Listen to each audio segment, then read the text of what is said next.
Working at my old job, it became more a job, so to say. So it was fun, and then I was doing a lot of innovations, and yeah, it was super scary. When the moment I resigned, Yeah, what was that like? I had to draft email, and I need to click on enter, or send, and it was like Friday afternoon, and it was okay, one beer, enter.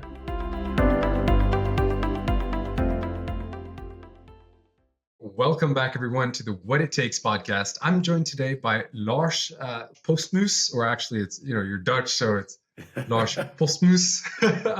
Real pleasure to have you on the podcast today, Lars. We had a great first discussion, and essentially, what you do today, you own your own digital marketing agency. You were previously a consultant working the stereotypical 9-to-5 job, but you decided to quit that and start for yourself. So very excited to talk to you about your journey. But yeah, man, first of all, big welcome.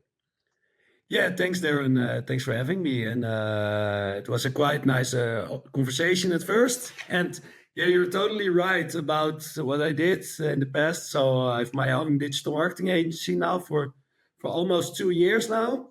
And I worked at a few big corporates in the past. So that's quite a big change for me. But yeah, it's amazing. Talk to me. You have a digital marketing agency, but what really do you do? What is it? Yeah, that needs some history first, because there are a lot of digital agencies nowadays. You have like digital creative agencies, you have digital marketing agencies, digital media agencies. So it's quite a big landscape of businesses.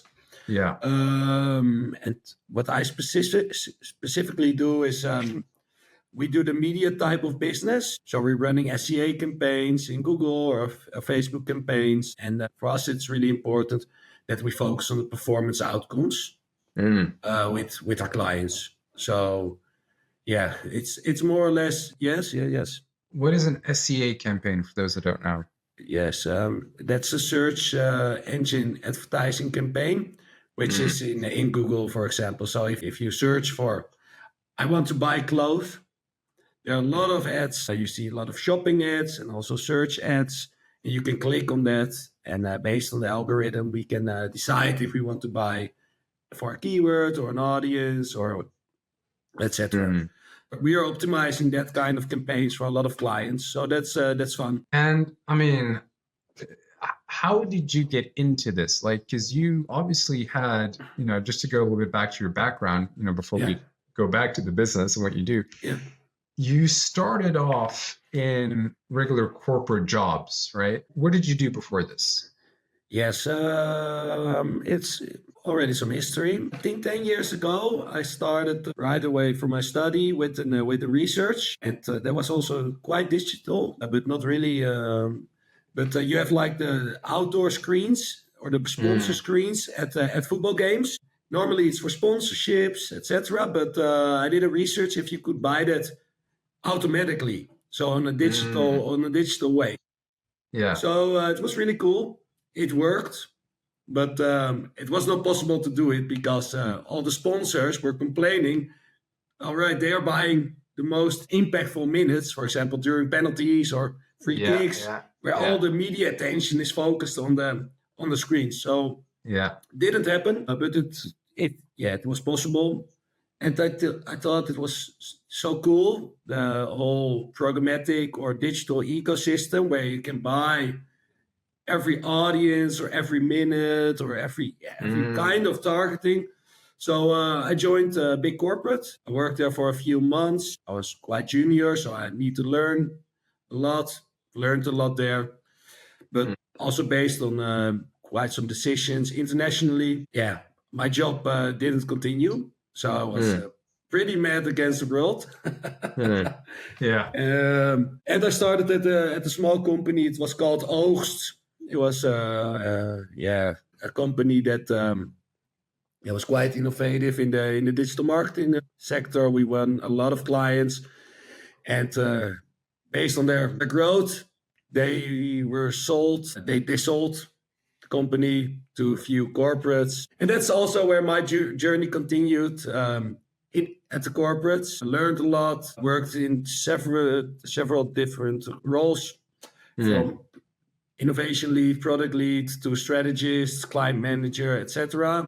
And worked with all clients on global, local, corporate scale. So that was also really a cool period because budgets were unlimited, so to say.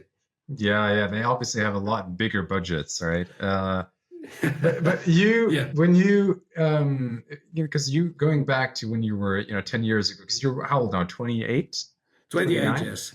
Yeah, 28. I started quite quite early. Yeah, you're talking about how you did the research and you really tried to figure out if you could buy these spots at a football Yeah. game so that when the audience, when there was a penalty or free kick, there was this advertisement.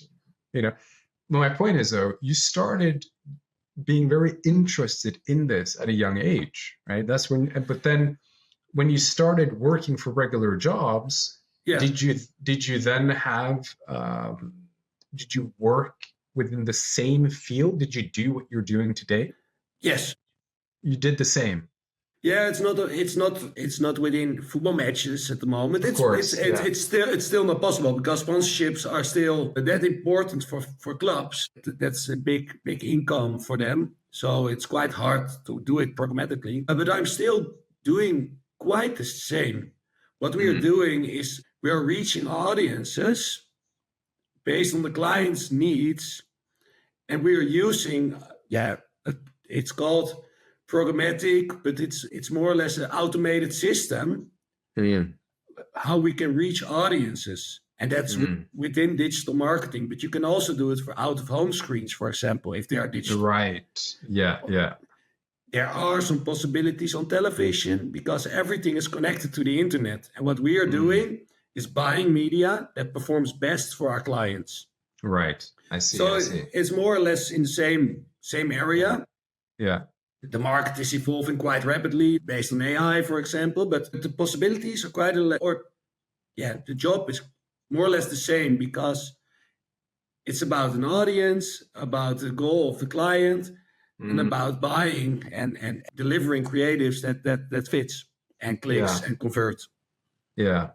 But okay, so you out of school, you started working for a big corporate, left a few months early, started working for a smaller company, then went back to big corporate. Yeah, because it was a bot. Yeah. So it was growing quite rapidly. It was small. I was, I think, 10th employee, and when I quit, it was in the Netherlands. We were with 500 to 600 people. Global, you can buy stocks, then that it's big.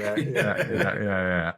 And so you worked in this company then for a period of time, but then obviously you didn't continue there because you have your own business today. Yeah. What was that journey for you like, from working there at a corporate company to then getting the idea of maybe I should start for myself? What was that process like for you? It was a long process because you need to think really hard before starting your own business, especially the first time. If I want to do another business, I think the step is way easier because you know how fun it is. But when working at my old job, it became more and more a job, so to say. So when I started, it was fun, and I was doing a lot of innovations, and when it was more corporate, I felt that I was more a sales object. So I had a story and how we can improve things, and how we could doing that on pitches, for example. But because the teams are really big and the clients are really big, I wasn't involved in the execution. So I'm a relationship guy, and I think it's really important to have like contact and a good relationship with your clients. And at last, I thought of ideas and I presented strategies, etc. But it was quite hard to also be involved in the execution. So months later, I was talking or evaluating with client, and it was not that it wasn't fixed at all, but it developed into another idea, which was not mine. And Mm. I thought I want to make impact on an organization, But that's the reason I have an agency. It's not because, I want to have impact on myself. I want to have a house, of course. But it starts with delivering performance or impact to client. And if Yeah. I wasn't involved Yeah. anymore, Yeah. some clients were international and it was just presenting an ID. So I thought, okay, what do I want? To have coffee with almost the whole digital marketing industry. Okay, what do you have in mind for me? Also at another big corporate, I had some conversations and okay, what do we want? What do I want to work for you? Yeah, after a lot of coffee, I started to think of something else because I was most happy at work when the company was quite small. Right. Yeah. Yeah, because there's impact. So I started to think, okay, do you want to work for a small company? Mm. I spoke with a lot of people there also. I thought, because I'm really confident about the part that the big corporates have a lot of knowledge in Mm. marketing compared to some smaller agencies or companies, because you have to Makes buy sense. knowledge. Some Yeah. Yeah. was talking with the smaller agencies also. I thought, no, this is not what I want, because the knowledge, and they are not experts. They are Yeah. suitable for smaller brands with smaller budget. And I think that we can build something. That was also the moment I started thinking about the right. Maybe I have to do it on my own. We can do, especially with start of ChatGPT, AI, etc. Because it was invented also around that time. Mm. But then I was thinking, okay, maybe we can do it on our own with a fellow owner, Erik. But we were thinking about, okay, we can do it on our own. So we can start Mm. our own business where we also serve bigger clients, Mm. but with smaller teams and and more expertise. And that was the moment it was invented, so to say. Yeah, yeah. It's a long process. And, one thing that I'm picking up here is, that one of the key motivators for you was the fact that you wanted more influence and you wanted to work more on the actual execution, right? And I can really understand your frustration where you pitch these clients in the company that you work for, right? You're doing the pitching, you brainstorm ideas, and then it's like you can't work on it. It's like, okay, bye. Here, hand it off to someone else, right? You wanted to work on the actual execution of how can we do this, how can we make this better, how can we actually create these ads and have that level of impact. Yeah. That was the biggest driver, I think, and it's common sense, and the corporates know it also. Corporates can be really good in executing really corporate clients, Mm. because there are processes on their side as well, Yeah. processes on all sides. Yeah. It's not So lean. it's not lean, exactly. Yeah. And I think there are a lot of clients that are a bit stuck at the big corporates because they're lean as well, but they're Yeah. stuck or something, and they don't know where to go because they have knowledge, because they're big, and how can but I'm not happy because I'm too small also. That's also a good point. Obviously, it's one thing to talk about starting for yourself, right? Obviously, you don't have a stable income anymore. You don't have that monthly income that comes in every single month, right? You're getting money. Becoming an entrepreneur is, for a lot of people, scary. That's why a lot of people don't do it. Why did you do it? Why was it worth it for you? What was kind of like, what was behind that decision to, what? No, I'm going to do this myself. That's the most scary part of doing it, I guess, because if there was the stable income, not everyone, of course, but then the decision to do it is less hard. Yeah. But if you are trust in yourself and your capabilities, Mm. I have a lot of experience, Mm. especially in the Netherlands, for example, there are a lot of own contractors, freelancers or so. Mm. Um, they have their own business, but they're just selling their own capabilities. Mm. I thought, okay, if it's not working out, I can also do that. I can also do that, for Yeah. example. And yeah, it was super scary when the moment I resigned. Yeah. What was that like? I had to draft email on my Yeah. computer, Yeah. Yeah. and I need to click on enter, or send, and it was like Friday afternoon, and it was okay, one beer, enter, enter, yeah, and then I resigned, and my manager called me, and okay, we had a conversation, all right, I was expecting it for a bit, but not yet already, and not now already. So yeah, that was also fun, but we talked about it, and it was fine And for him also, but. in terms of risk, I mean, one thing that you mentioned was that you also we didn't talk about this during now, but previously, you bought a house as well, right? Yeah, Was that before or after you started off as an entrepreneur?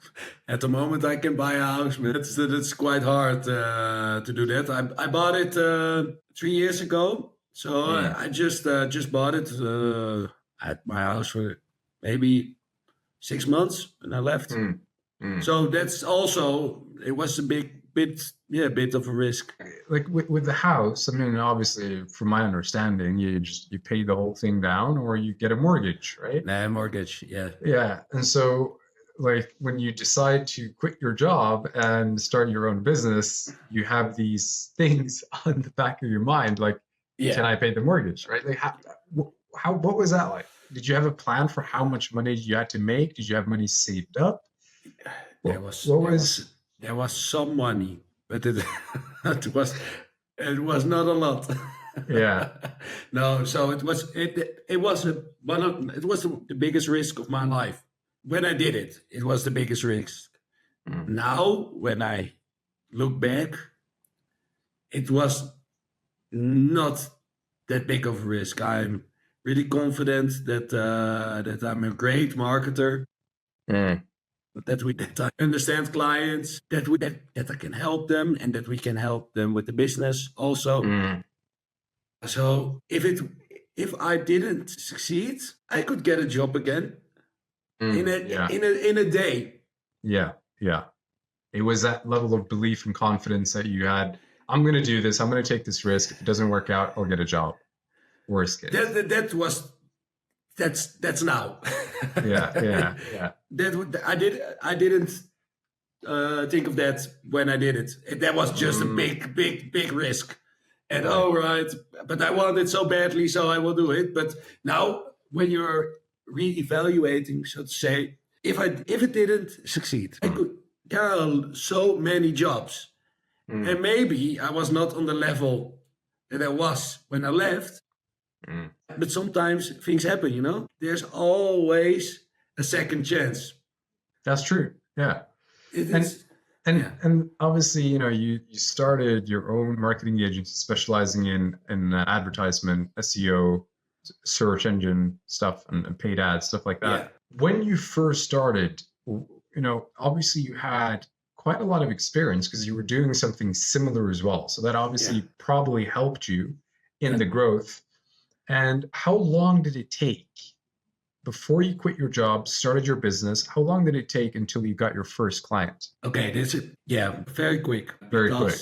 Yeah, because I sold myself. So there are two types of clients. Mm-hmm. We have like the clients that fits in the agency only, and I can sell myself.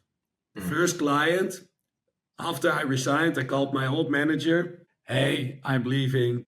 Do you have something in mind for me? Job, maybe for short term, or an agency? Can we work together? Because he's more or less in data and tech, and we are more in digital marketing. So we need each other to deliver great campaigns, because they deliver the data we can use in our campaigns. So I called him. Okay, can we collaborate again? We did great pitching in the past at clients. We delivered great experiences. And he said, yeah, I have something in mind for you. So in a day, I had my first conversation with a client, and we made a deal. They want me to start in a week, and I just resigned, so I was still under contract with my old job. So what am I going to do? Because I want this job because it's income, and that was really fun. So I took off all my vacation days to work to start working on that job. Solution oriented. Yeah. So I was 2 months working at my old corporate job and with my first client, but that was really fun. And it was also nice for my old job that they let me, because it's also really important. I can say that it's a big corporate, etc. But I've a good time in the past, so it's fine. And we are in good relationship, and we broke up as friends.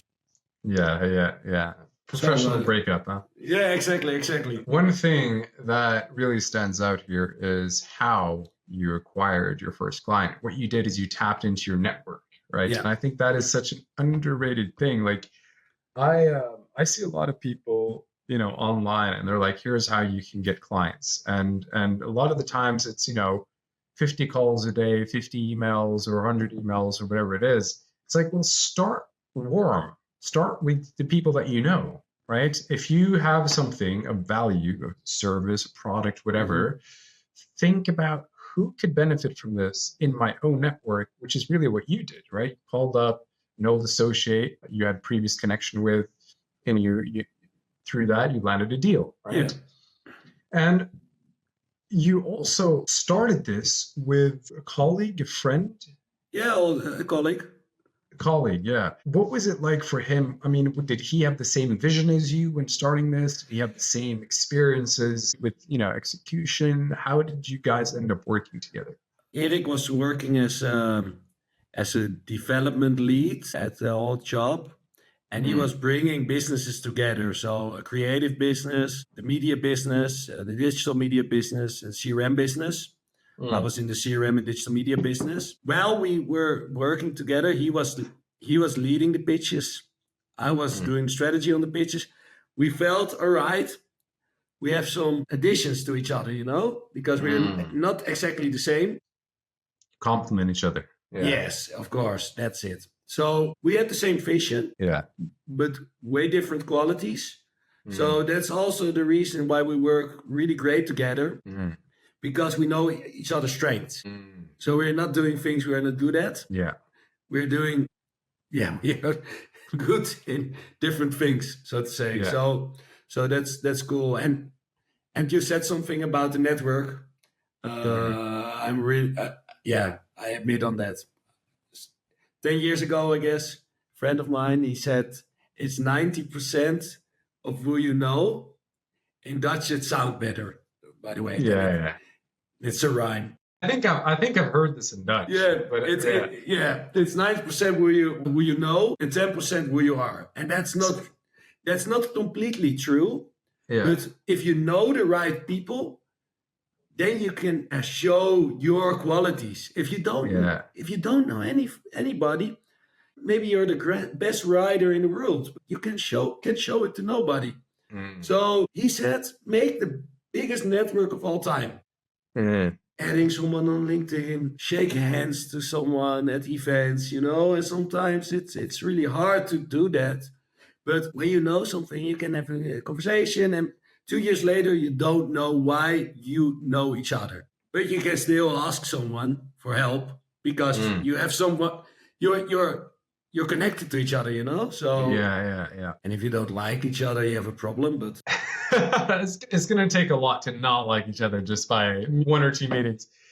But it's very true, though. Say that in Dutch, because I speak a little bit Dutch. Het gaat 90% om wie je kent, 10% om wie je bent. Dat klopt. There we go. That's nice. It's very true. It's like a lot of it comes down to who you know, right? Because it's the same in terms of business, right? Like you can have the best product in the world, the best whatever, but if people don't know about it, you're not going to get any sales. It's as simple as that, right? Now, When it comes to the growth of your business today, I mean, you specialize in the marketing, you have big clients, you have some smaller clients. Yeah. What do you think is, because I've seen marketing agencies Yeah. blow up in the past years, right? Like you have influencers online, SMMA, right? Like, and I get tons of emails by people saying, "Hey, we can get you Yeah. more bookings. We can." What do you think is a big issue, or what's wrong with the, if anything, with the marketing agency space today? Is it That's the whole, saturated? that's the whole problem. Everyone thinks he can run a business in marketing because, especially entrepreneurs, there are a lot of entrepreneurs, Hmm. are not specialized in it. So you see a lot of sales, and especially direct sales. So the cold calling or emailing on LinkedIn. Yeah, was called also because it was a new company registered in the Chamber of Commerce. A digital marketing agency is going to call me if Yeah, all automated sales flows. But there is a market for these companies. Otherwise, they didn't exist. yeah. So I'm pretty sure that the knowledge and the expertise of these businesses is way lower Mm. than other specialized agencies with a big past in marketing, etc. Because otherwise, yeah, you don't have to do cold calling. Mm. I'm that maybe it's not for 100% true, but the reason I have clients is because people who have worked with me in the past, at my past clients or at my clients at the corporate, they leave a job, they're starting at a new job, they see, all right, my marketing is not executed really well. They Yeah. call. Yeah. So it's like good impression, word of mouth referrals, but that comes from great results, right? That you've produced. Exactly. Yeah. It's the whole reason for our growth. Mm. I'm quite visible on LinkedIn, I know, but I'm not DMing clients if I can do coffee or so, or the more or less automated flows from LinkedIn. Yeah. Yeah. Well, you're saying something there, though, when it comes to the experience and expertise of these individuals that start their own marketing agencies. It's fascinating. I spoke to, I wouldn't call him a friend, acquaintance. I met him, and he was telling me he had a marketing agency, and this was at a time where I said, "Well, that's cool, awesome." I just started marketing. I'd done marketing for about 6 months at this time.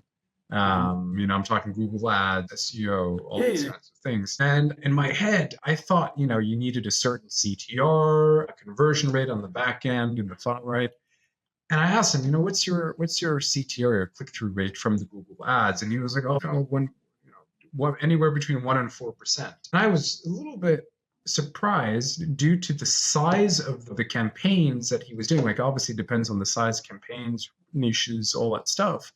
But I had averaged between 15 and 18% on my campaigns with a decent sized budget, CTR, and then about a 40% conversion on the back end.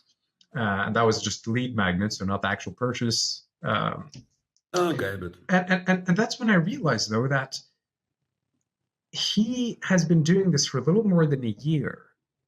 And he was using Chat GPT to create campaigns. yeah, And it's like the knowledge, someone is paying you good money to produce results. And it's yes, of like, course. is that the standard? You know what I mean? So I thought that was quite interesting to sort of see. And I think you're onto something when you say that people have little expertise. Everyone can run a campaign in Google, Hmm. especially nowadays. For the ones who are a bit in marketing, you have Performance Max. That's just giving. Performance max. Yeah, Yeah. it's a typical Google term, Yeah, I know. Advantage Shopping Plus Pro, whatever. It's like, Yeah. give me your money, give me some assets, and I will optimize towards something.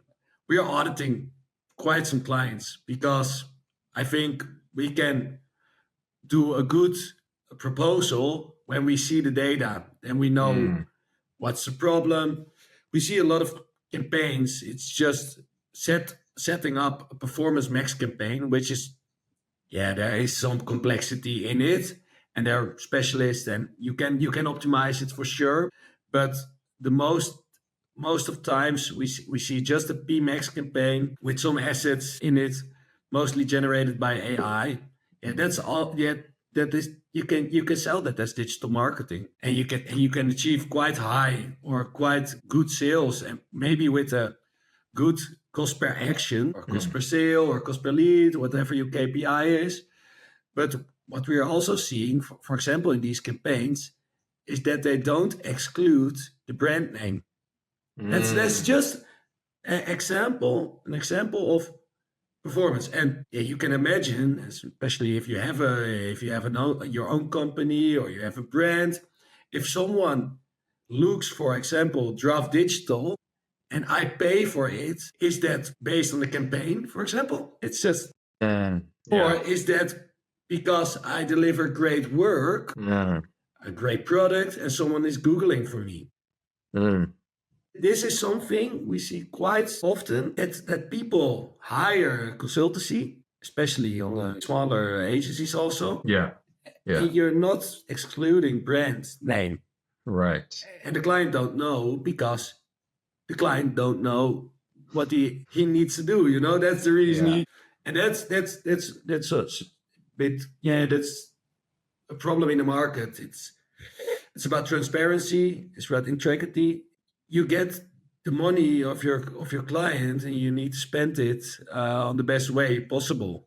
In your experience, though, Lars, like what are some good strategies to create good ads? Like, what do you have to think about? How do you create a good ad? An ad, Google Ads, for example. Yeah, Google Ads it's based on search keywords, right? So yeah, you need the USPs of the client. You need to discuss that with your client, and maybe sometimes with a bit of AI, you can make it better or optimize it. But it's more or less based on the performance. If we see performance, for example, on a text, we are asking, okay, can we make more text of these? You know, because these ones are triggering a click. This is more or less in Google, and Google is more. I see it as push and pull marketing. So pull is someone is looking for a product, and you need to have a good strategy. With push marketing, for example, Facebook ads or Pinterest or Snapchat or TikTok or programmatic, you need to push someone to your store, you know? Communication is way more important in these cases because people are not Googling for you.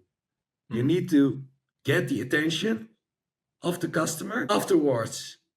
He needs to be interested enough to click on your ad, then he has to buy. Here it's way the communication part in this strategy or in push marketing is way harder. And we are not like creatives, but we always have a creative strategy developing, or we are researching for hooks.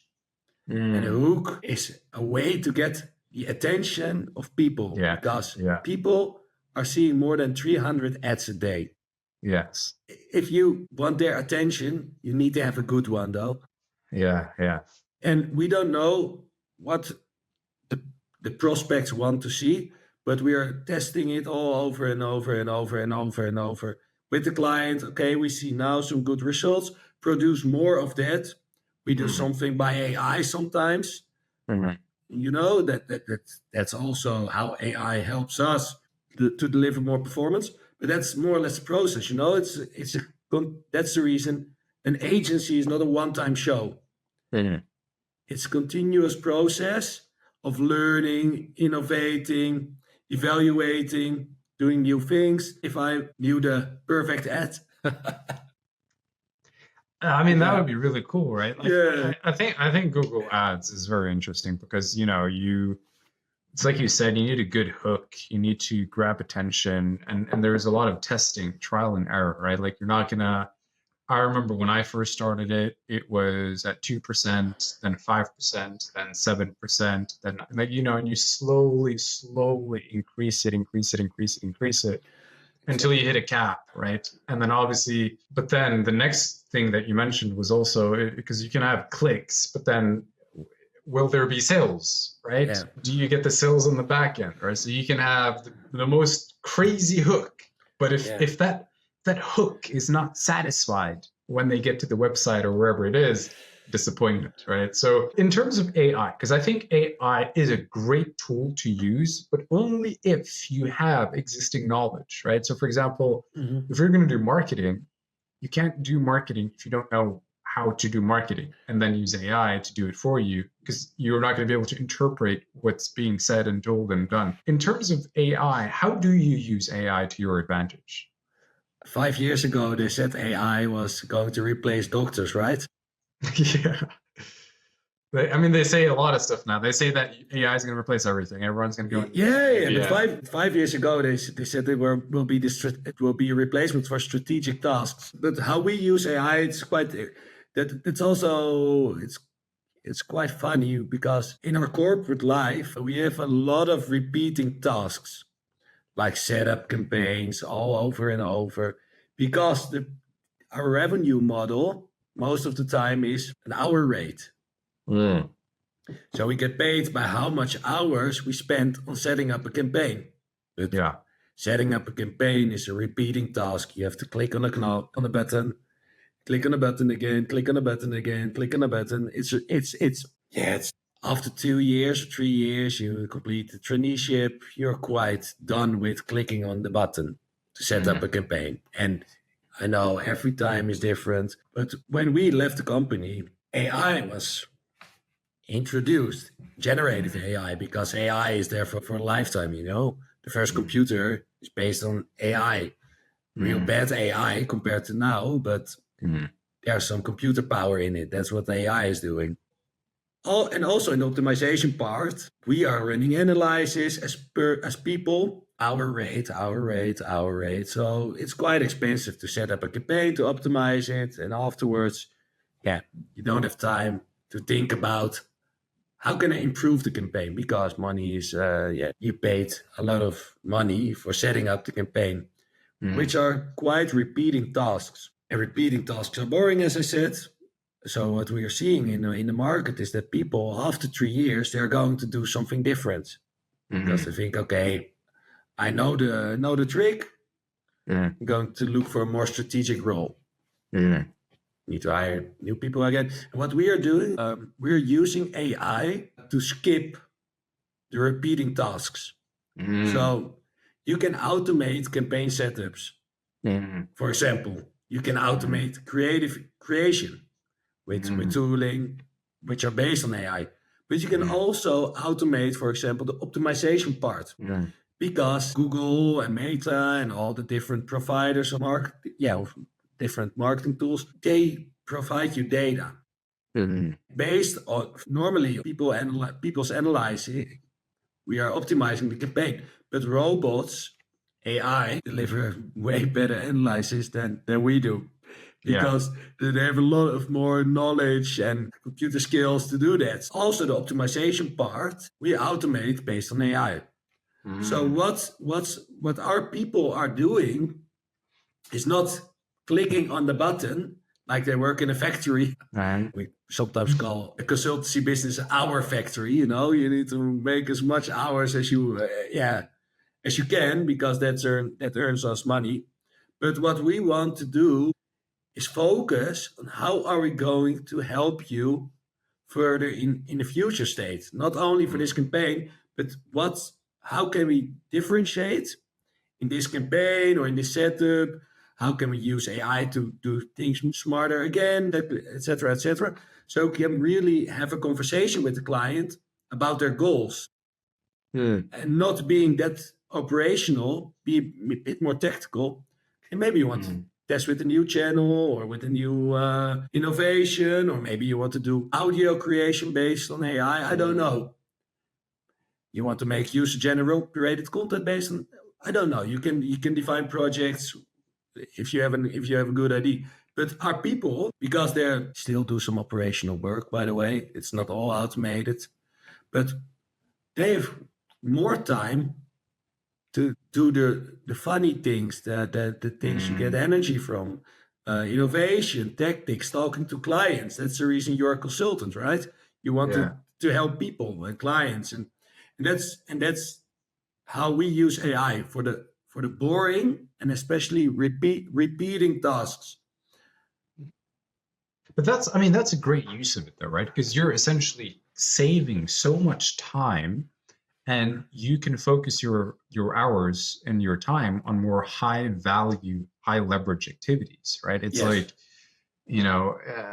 if you had to imagine you had to analyze 1,000 rows in an Excel sheet of data, and you had to go through each and every single one, how long would that take you?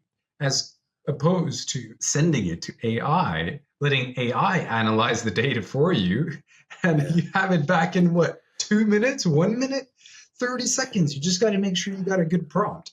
And so, yeah. The prompt is really important, and that's the reason we also have a traineeship. So that's people just complete their school or their university. We still ask them to do the analyzing part at first, because they need to understand what a robot could do as replacement.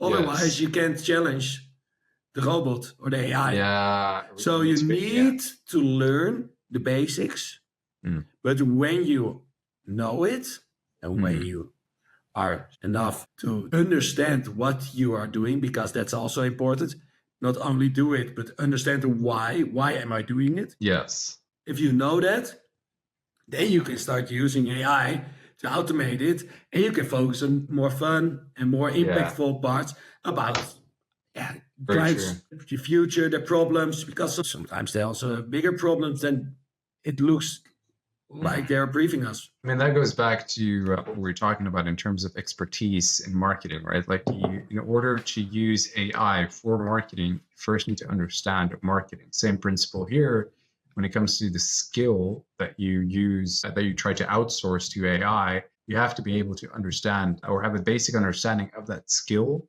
to allow or let AI do that for you, which I think is important. Now, one thing I want to discuss with you, Lars, is your vision, your future for the business. Like, where do you hope to go? What is your goal? What is your vision? What are you excited about? We are using the scaling up method from Vern Arnish. Always love it, man. Mentioning that. Yeah, use top grading, all of this. He likes it. Yeah. No, but we have a big ambition, the BHAG, so to say. And big we want to, audacious goal. Yeah, exactly. And we want to deal with the intransparency in marketing agents, and we want to create a new standard. Because there are a lot of second revenue streams, for example, in the marketing business, so kickbacks, incentives where clients are not aware of, for example, but also in the expertise of some agencies. They say, I'm really good in marketing, but it's more or less a sales organization just executing bad campaigns. And that's the reason it's a BHAG. It's quite ambitious. But we want to create a new standard, so more or less a standard for marketing agencies. So if you're not in the marketing agency standard, okay, you get a big red button. When you're renovating your house, for example, it's also quite hard to know which contractor is good. And you can't really compare these people against each other or these companies. In marketing, it's quite hard to compare agencies because you're not aware if there's a kickback, for example. So if there's a second revenue stream, you're not aware of the quality of people that are running the campaigns. And that's our vision. So our vision is to create a new standard. And I know that's far, far away. So it's a BHAG. It's a BHAG. But the only thing we can do is create a really good traineeship, for example, that we can educate people really well, that if they're leaving us, which can happen eventually, that they are super skilled people and are going to help other companies. But also that we are building a company with a lot of senior, and what's senior nowadays, but experienced people that can help all kinds of clients in all kinds of sectors. And if that's in place, Yeah, we can all also run all types of clients, and that will be okay if we do good marketing. And Yeah. we have a great network of clients that are working with us that are happy. It means they're referring to us. Yeah. Yeah. So our growth is make clients happy, make people happy, because people are the most important thing in our business. We can't sell ours if we don't have people. Yeah. Very true. I do love the fact that you want to bring transparency to the industry there in terms of marketing. How can a business, let's say, I'm a business owner, business owners are watching this. How can one distinguish one marketing agency from another? How can you see the difference? Yeah, how do I choose which agency would be the best for my organization? That's still quite a hard process, but I wouldn't recommend to do a pitch with 15 agencies, but I already said it. Ask your network, because you're a business owner, you know plenty of business owners. I know that. So ask your network for a good agency, and do a bit of a comparison. You don't have to you write down a pitch or something, because that's a big process, and always the best strategists are selling the story, but they have to work on your account, so that's quite important. So maybe, yeah. Are there any specific KPIs or results a business owner can look at to determine whether or not he or she is dealing with a good agency? Yeah, KPIs in this kind of area, they are hard, because an hour rate is just an hour rate. You can ask for performance. That's really hard, because performance is also, if I'm just running, for example, you paid ads, if your website is shit, I'm not converting. So performance is quite hard. I would recommend all clients. First, it's based on some emotional. Do you have a click? And are these people working on your account? But you can also set soft KPIs. For example, the client lead, or the one who's pitching is on the account. So it's working. We have once a month an office day together. We do one innovation a month, for example.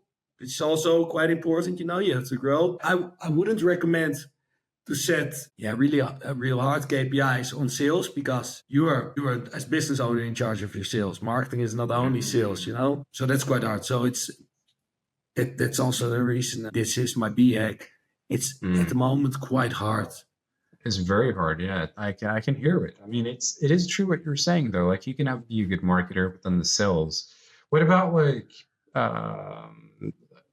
just let's say that you get them the leads, right? So your job as a marketer is to get them leads, get them eyeballs, in front of the right audience, and you get qualified leads to the website. Isn't that in itself like a good marker? Couldn't you compare, and then the sales is, of course, the business's responsibility, but that first step. Yeah, that's in B2B marketing is a step. But if I deliver shit leads, I can buy fraud leads for nothing. Target India, And what we are doing at the moment is we are connecting, for B2B clients, we are connecting the CRM towards the click. So we are not optimizing our campaign on clicks or leads. We are optimizing on actual client value. Why? For example, in keyword marketing, SEA, for example, you sell a B2B product, a big product, and you're quite expensive, and most of your leads come from cheap service, blah blah. And these leads aren't converting, but you don't have the data. If you connect these worlds, all right, we see cheap leads or cheap service is performing bad. We exclude that. It's doing a lot of leads, but they are shit. I had a conversation with a client who set the KPI to me. He wants clicks to the website, or sessions. Okay. And I said, all right, I can go to China and buy you millions of clicks for Europe. China, or if you're based in the Netherlands, or they were based in all of Europe. I can achieve your KPI in a minute, but are you happy? Are you happy? He said, no. What do you want then? Hey, quality clicks. Okay, what's that? And then there's already conversation. What the hell are your KPIs? Yeah. Ask Yeah. ask a client, or ask a business owner, ask someone, what are your KPIs? Mm. It's always sales. I want to grow with 10%. Mm. Fine. Mm. How are you going to brief a marketing agency? Mm. Right? Mm. Okay, I need to generate sales. Okay. Then I will set up a performance max campaigns with all brands. Okay, look, I did sales. Are you happy now? There's also a marketing funnel. So sometimes you have an awareness phase, sometimes you have a prospecting phase. So it's quite hard to set these kind of hard KPIs, because marketing, it's not that data is most important in the business, but what kind of data are you using? It's not as it's not as square. It's very, there are a lot of nuances to it. Exactly. So it's quite hard. Yeah. So Lars, talk to me a little bit about success in your view. How do you define success, first of all? Success, yeah, that's quite interesting. If you can compare something with the old one, so you took over some work, you can compare old data with new one. But what we are currently doing with our clients is, when we start, we have like an introduction session, of course. But what we always do is define a KPI framework, and especially how are we measuring it? Because if you don't agree on measurements, then we have a problem at the start. For example, I was just talking about, I want to grow with 10% in my business. If that's the only goal, we're only focusing on sales. Yeah. The competition in Google Ads, etc., which is called pool marketing in my opinion. Yeah, all brands are focusing on the same keywords, So because if you sell clothes, if someone Googles, I want to buy clothes, it's quite easy to bid on. Yeah, everyone wants that. People wants that click. Okay, so we define. Okay, this is your sales phase. All right, we set a target ROI or whatever, but we want to look for incremental sales. If it's still incremental, otherwise you're just bidding. Your cost per click is increasing. What we also want to do is upper funnel or more awareness. If maybe you want to generate more clicks, or maybe you want to fill in a lead form, we can have a discussion. What is it? What's the lead word instead of a sale? Okay, it's worth €2. Okay, we are now to, based on that, you maybe they are not aware of your product. Give an audit. Okay, maybe you have to set brand KPIs. So, for example, we increase your brand awareness with 10%. I don't know. Yeah. And we use software or AI also to measure more or less the customer journey. So we are not only focusing on the last click, which most companies are doing, but we also look at the customer journey on site. And we're also trying to use modeling to generate a value for an impression.